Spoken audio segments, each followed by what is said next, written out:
Okay, come with me on my zippo journey. I want to carry a zippo so that while I'm out, I can start fires easily. This one is out of flints.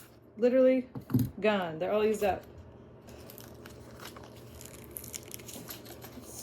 Watch me rustle. Oh, here we go. Wasn't that bad. There we go. Dropping one. Oh, so you don't drop them like that.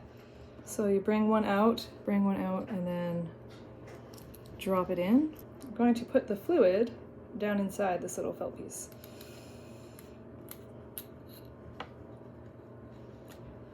Dripping out that way, so let's see, perhaps that's enough.